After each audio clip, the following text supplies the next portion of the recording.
Welcome back to the Gridiron Expert. The first round of the NFL draft was absolutely insane. You know, we all had a pretty good feeling that Bryce Young was going to be the #1 overall pick to the Panthers, but after that, all bets were off. All bets were off. We didn't know what was going to happen from pick 2 to pick 31. And what we got was awesome. Tons of trades, tons of surprises, tons of shocks, tons of winners, tons of losers.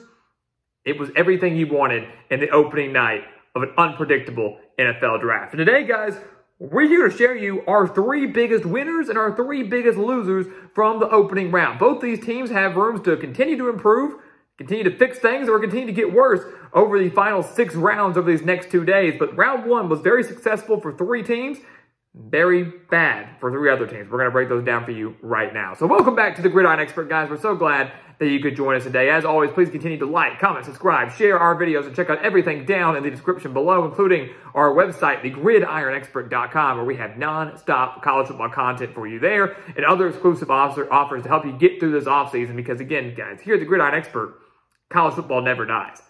We are always talking college football with you 24/7, 365, and we want you to take advantage of that and become a part of our discussion and become a part of our GE Nation, what we're building here at our channel. So let's take a look, guys. I mean, again, after the opening round pick of the Panthers, we saw tons of trades and tons of shocks. And I think one of the biggest shocks came from the Houston Texans very early in the opening round of the draft. The Houston Texans are one of our 3 winners from Thursday night. I mean, how can you not claim the Texans as a winner last night in round 1? They had the #2 overall pick in the draft and the #12 overall pick in the draft. And the million-dollar question with the Texans was we didn't know what they were going to do. Were they going to select a quarterback with the 2nd overall pick, or were they going to select an edge rusher and rely more on Davis Mills, who they selected just last year at the quarterback position? Well, the Texans decided to surprise a few people by going with C.J. Stroud at #2. So they got their quarterback. Then they traded with the Arizona Cardinals for the #3 pick. So the Texans ended up getting the 2nd overall pick and the 3rd overall pick, and then got their edge rusher. So they got their quarterback at #2 with C.J. Stroud, and then got Will Anderson, arguably the best defensive player in this draft, from Alabama at #3. Yes, they had to give up the 12th pick and the 33rd overall pick to the Cardinals, along with a 1st-round pick and a 3rd-round pick for next year's draft. But those 2 additions were huge for a Texans team that's trying to rebuild. So Texans definitely came out a winner. When you get 2 of the top 3 picks in the draft, that's pretty dang impressive. And the Texans got exactly what they wanted in what's going to be a massive rebuild project for Houston. On the flip side, a major loser from round 1, it's not a team, it's a person, it's Will Levis. Will Levis, the star quarterback out of Kentucky, a major loser from last night, maybe one of the biggest surprises, one of the biggest shocks of the opening round of the draft. He wasn't even selected.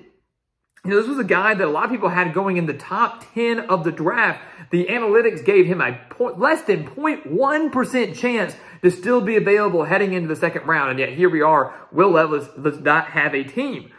You know, I don't know, too many people that had, a guy like Will McDonald from Iowa State, who's great, getting selected before Will Levis of Kentucky. He wasn't selected 4th overall to the Colts like some people thought he would be. Anthony Richardson ultimately went to the Colts. He wasn't selected by a team like the Buccaneers, who are going to be without Tom Brady. And yes, they do have Kyle Trask, but maybe he was going to add Will Levis to that mix. 0.1% chance to fall outside of not just the 1st round, but the top 15, yet he's still around. There's a chance, guys, that Hendon Hooker could even go before Will Levis in the 2nd round. Who knows how far Will Levis will continue to drop, but it was sad to see so many shots of him back in the green room waiting for his name to be called, and it never was. Never was. It was a sad scene and a shocking scene. Will Levis definitely coming out as one of the biggest surprises, and not in a good way, from round 1 of the draft. All right, back to the positive. Big-time winner from last night, the Philadelphia Eagles. Look, this is the national runner-up last year, a team that was, a couple plays away from winning the Super Bowl over the Chiefs last year. And this Eagles team is basically making Athens North. They are basically transforming their defense into Georgia 2.0, because the Eagles traded up 1 spot from the 10 spot to the 9 spot with the Bears to select Jalen Carter at #9. So bulking up that defensive line even more now. Defensive line that was loaded last year, now even more loaded with Jalen Carter. And then at the 30th pick of the draft, added the linebacker in Nolan Smith from Georgia as well.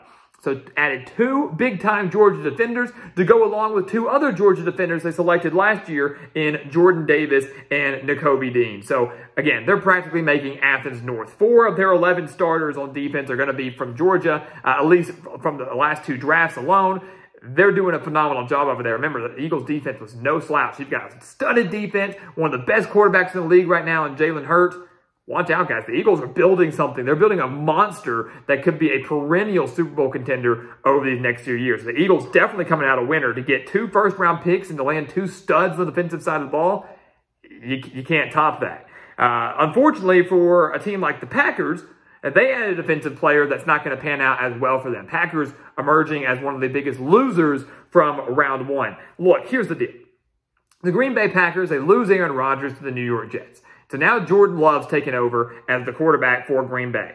The Packers had the 13th overall pick in this first round and had every single wide receiver at their disposal. A wide receiver core that was garbage last year in Green Bay. Well, the Packers had an opportunity now to add anybody they wanted. Could have been Jackson Smith-Njigba. Could have been Zay Flowers. Could have been Quentin Johnston. Could have been Jordan Addison. They could have added any wide receiver they wanted. And instead, they selected a defensive end, taking Lucas Van Ness from Iowa. And look, he's a good player. He's going to bulk up that defensive line. He's going to be a great edge rusher for the Packers, no doubt about it. But why not help out your brand new quarterback? Why not give this new quarterback some help in the pass-catching core when there is practically nobody there?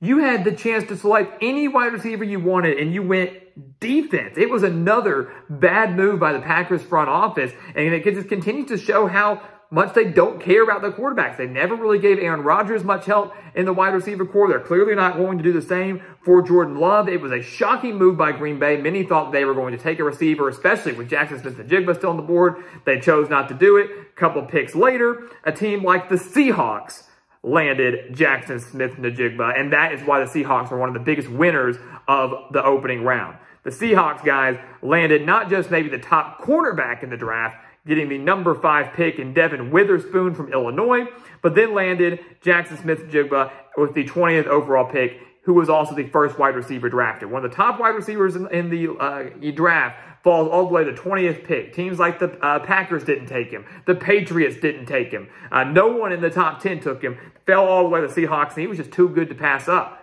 So get this. The Seahawks just added Devin Witherspoon with a guy like Tariq Woolen.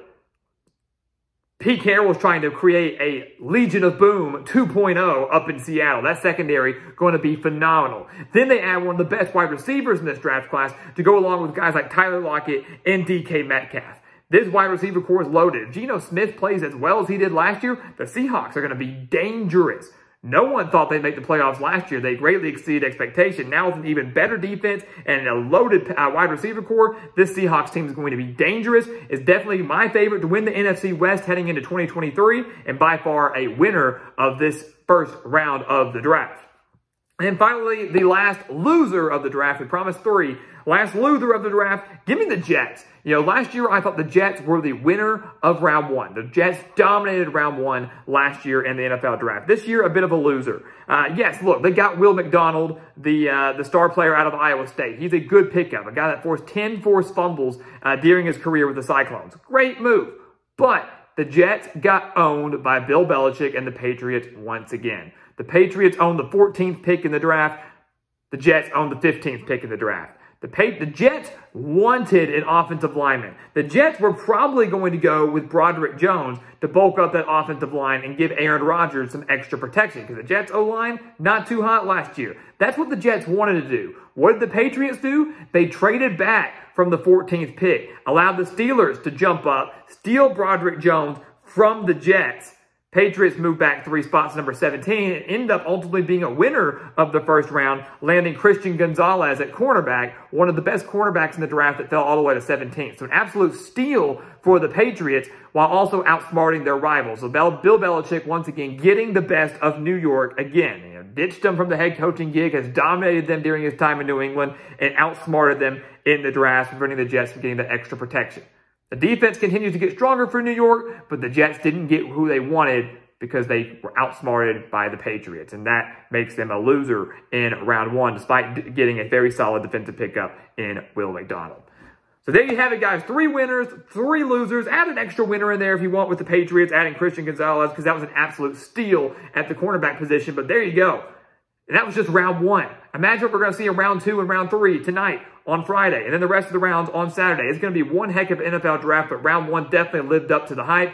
Can't wait to see what else is in store. Can't wait to see where poor Will Levis is going to end up. We'll have more analysis on those picks coming up in the coming days. And then, of course, nonstop college football content coming your way over these next few months as we get every single day one step closer to the start of the new season. So once again, guys, as always, thank you so much for watching us here at the Gridiron Expert on YouTube. Make sure to continue to like, comment, subscribe, share our videos, and, of course, check out everything down in the description below. Because, again, guys, here at the Gridiron Expert, college football never dies. This season never ends, and we want you to become part of our GE Nation. And once again, guys, as always, thank you so much for watching, and we'll see you next time right here on the Gridiron Expert. Yeah.